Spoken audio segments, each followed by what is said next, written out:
Duryodhana is a major character in the Hindu epic Mahabharata and was the eldest of the Kauravas, the 100 sons of blind King Dhritarashtra and Queen Gandhari. Despite being the firstborn son of the incumbent king, he becomes disqualified as heir to the throne of Hastinapura upon the return of his cousins, the Pandavas, who left their rural forest dwelling upon the death of their father Pandu, the preceding king of Hastinapura and younger brother to Dhritarashtra. His resultant animosity towards his cousins renders Duryodhana the chief antagonist of the epic. Karna was the closest friend of Duryodhana. Notably, Duryodhana, with significant assistance from Karna, performs Digvijaya Yatra when the Pandavas are in exile, conquering all kings in every direction of the world, establishing himself as the emperor of the world. Etymology. The word Duryodhana is derived from two words which are Duryodhana or Yodhana.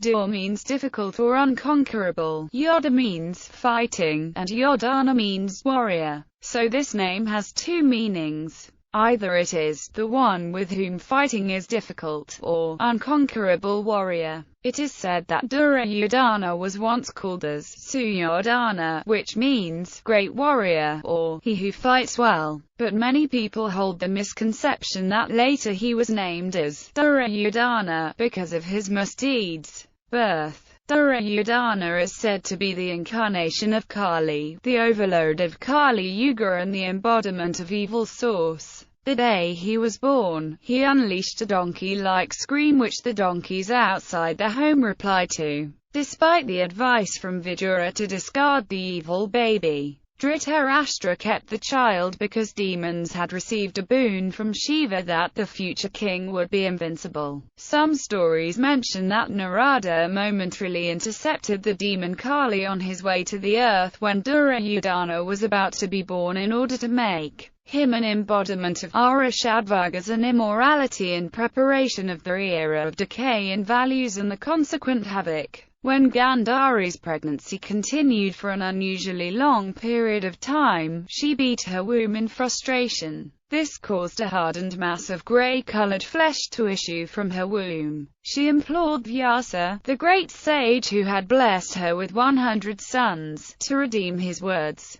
Vyasa divided the ball of flesh into 101 equal pieces, and put them in pots of ghee, which were sealed and buried into the earth for 2 years. At the end of the year, the first pot was opened, and Duryodhana emerged. Early years. Although loved by all his family, Duryodhana and most of his brothers are not seen on the same level as the Pandavas in their adherence to virtue, duty, and respect for elders. Duryodhana is mentored by his maternal uncle Shakuni. Shakuni masterminds most of Duryodhana's plots to humiliate and kill the Pandavas. Duryodhana's hatred for the Pandava brothers stems from his sincere belief that he, being the son of the eldest brother, is the heir apparent to the throne of Hastinapura. Because of his blindness, his father had to renounce the throne in favor of the younger Pandu. Duryodhana deeply believed that what was rightfully his was being given away to his older cousin Yudhishthira. He also felt that the Pandavas were sons of Kunta and gods, not of Pandu. He never believed that their divine origin alone proved their superiority, on many occasions questioning their merits, and always calling them the Kaunteya. He also bore a deep hatred of Bhima, his age-mate, who dominates his brothers in sport and skill with his immense physical power and strength. When they were young, Bhima's bullying and taunting are a constant source of pain for Duryodhana and his brothers.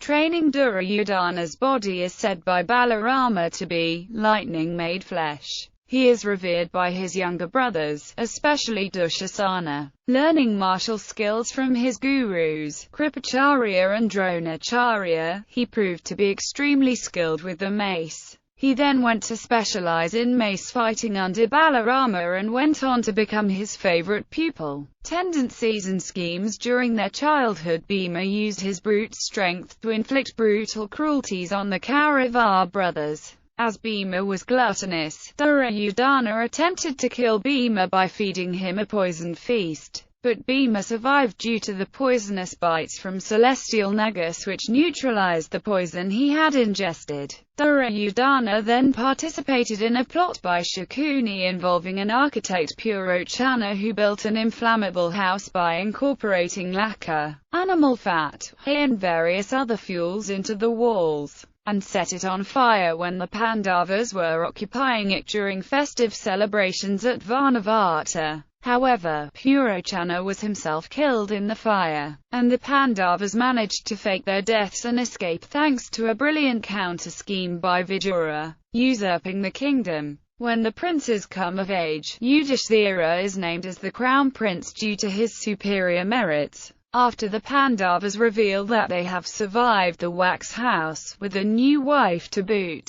Bhishma suggests that the kingdom be divided in order to ease the obvious tension. Yudhishthira is given half the kingdom and made king of Kandavprastha, so as to avoid a clash with the Kaurava princes over the whole Kuru kingdom. Duryodhana becomes the prince-regent of Hastinapur, and owing to the age and blindness of his father, he accumulates much control and influence, managing the state affairs himself with a group of his advisors that include his uncle Shakuni, brother Dushasana and friend Karna. But Duryodhana remains jealous of Yudhishthira, especially after the Pandavas along with Krishna transform Kandavprastha to Indraprastha. Moreover, Yudhishthira performs the Rajasuya Yagna and gains the authority over several other kingdoms. Indraprastha's prosperity and fame appear to exceed Hastinapura's. Duryodhana is unable to contain his anger, which is intensified when Draupadi arrogantly taunts him about his father's blindness when he slips into a pool of water during a visit to Indraprastha. A popular quote from later versions of the Mahabharata is, "A blind man's son is blind." In early versions of the story, Duryodhana is also motivated by the idea that no matter what, Hastinapur should not remain divided. Yudhishthira shares this belief. Both know that eventually, a conflict will arise and the nation will be ultimately reunified. The day's plot, and Draupadi's humiliation knowing that an all-out war with the Pandavas may not lead to definitive success. Shakuni devises a scheme to rob Yudhishthira of his kingdom and wealth by defeating him in a game of dice, which Shakuni cannot lose due to his superior skill over Yudhishthira's ineptitude and addiction to the game of dice. Unable to resist the challenge, Yudhishthira gambles away his entire kingdom, his wealth, his 4 brothers and even his wife, in a series of gambits to retrieve one by staking another. Duryodhana encouraged his brother Dushasana to drag Draupadi into the court, as she is Duryodhana's property after Yudhishthira had gambled everything away to him. Duryodhana tells Draupadi to sit on his thigh, patting it suggestively. Due to this action, Bhima swears he would break Duryodhana's thigh. As an enraged Draupadi is about to curse the Kuru clan, Gandhari intervenes. Fearing retribution by the Pandavas, their allies, and history, Dhritarashtra and Gandhari reverse all of Yudhishthira's losses. But then the game is repeated. For this game of dice, Shakuni sets the condition that upon losing, Yudhishthira and his brothers must spend 13 years in exile in the forest before they may reclaim their kingdom. The 13th year must be passed incognito, or else the term of exile would be repeated. The Pandavas lose and begin their exile. Following years, he is however caught in a conflict with the Gandhava king Chitrasena, who captures him. Yudhishthira asks Arjuna and Bhima to rescue Duryodhana. They rescue him, and Duryodhana offers Arjuna a vow that he will fulfill one demand of Arjuna any time in his life. However, Duryodhana also feels humiliated.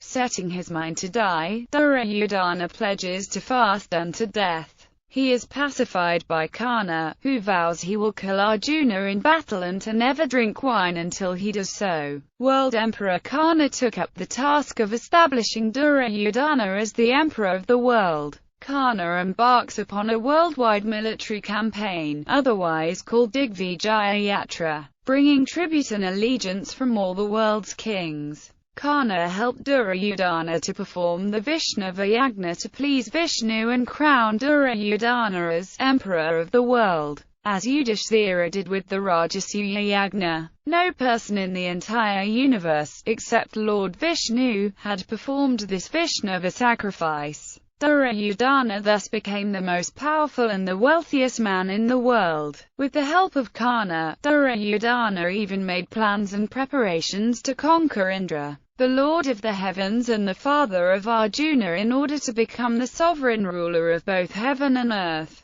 The Kurukshetra war, peace talks and build-up at the end of the exile term, Duryodhana refuses to return Yudhishthira's kingdom, despite the counsel of Bhishma, Dronacharya, and Vidura. Although Dhritarashtra criticizes his son, he tacitly desires that Duryodhana retain his throne. In a final attempt at securing peace, Krishna returns with the Pandavas' final proposal. The Pandavas would give up all claims to Indraprastha and Hastinapur in exchange for 5 villages. Scoffing, Duryodhana says he will not even give 5 needle points of land to the Pandavas. Egged on by Krishna, Duryodhana attempts to arrest him. Krishna reveals his Vishvarupa form. The entire Kaurava court, save for Bhishma, Drona, Vidura, and Dhritarashtra, is temporarily blinded by the form. This confirms to those present that Krishna is indeed an avatar of Vishnu, implying that God in Dharma lies with the Pandavas.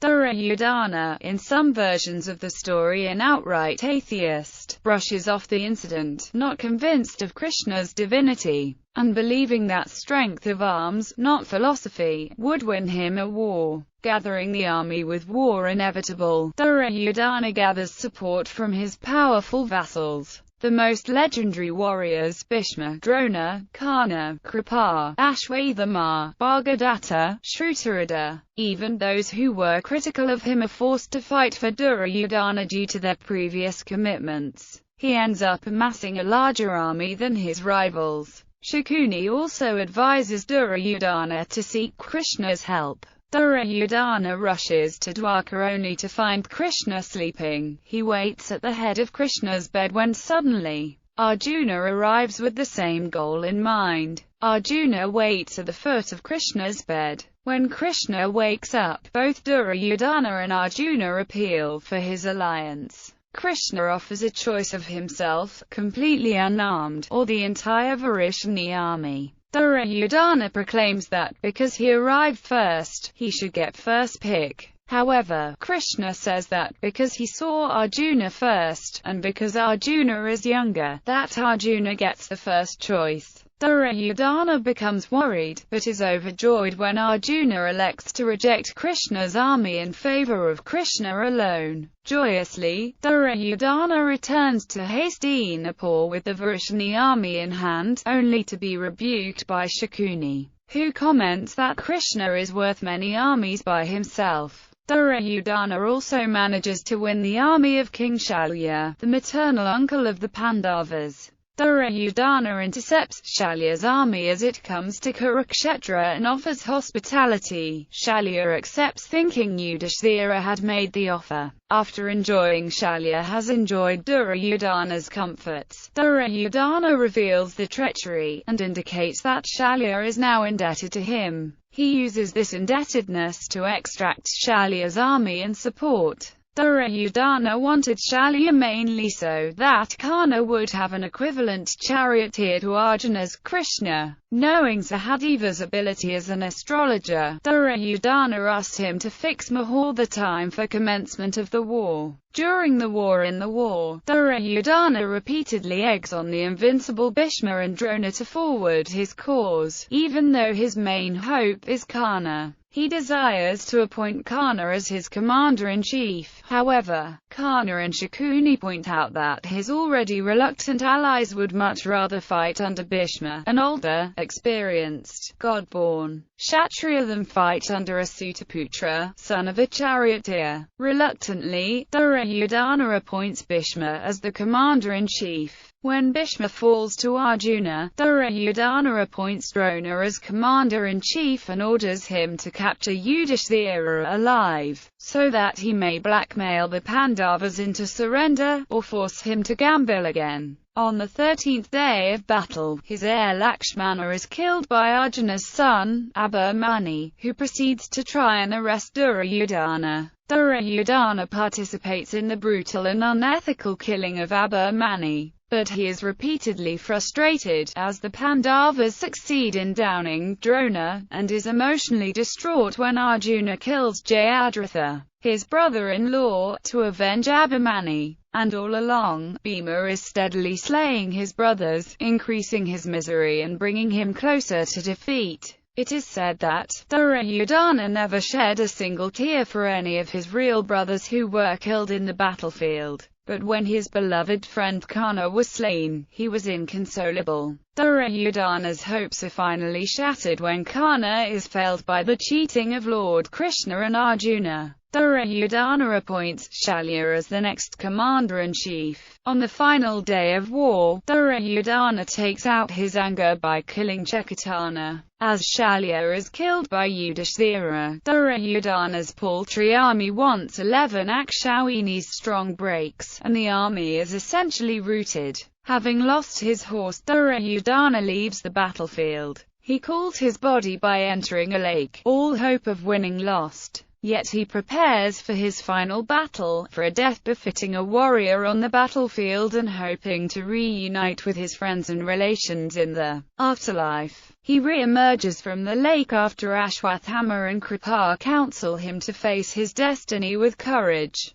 Gadayuddha. On the 18th day of the war, with his army reduced to himself, Ashwathama, Kripa and Kritvarma, Duryodhana goes to meditate in a lake. When the Pandavas and Krishna eventually find him, Duryodhana tells them that he wants to gift the kingdom to them, and retire to the forest. Yudhishthira balks at the offer, telling him that Hastinapur is not Duryodhana's to gift. Instead, he offers that Duryodhana may pick any of the Pandava brothers to fight against one-to-one with a weapon of his choice, with the winner of the conflict the victor of the war. Despite his proposed advantage over Yudhishthira, Arjuna, Nakula, or Sahadeva with the Gada, Duryodhana picks his nemesis Bhima. Despite Bhima's physical advantage, Duryodhana had the better technique due to his devotion to his craft. After a long and brutal battle between the two disciples of Balarama, Duryodhana begins to exhaust Bhima, and nearly makes Bhima faint. At this point, Krishna, observing the fight, calls out to Bhima and signals him by repeatedly clapping his own thigh with his hand.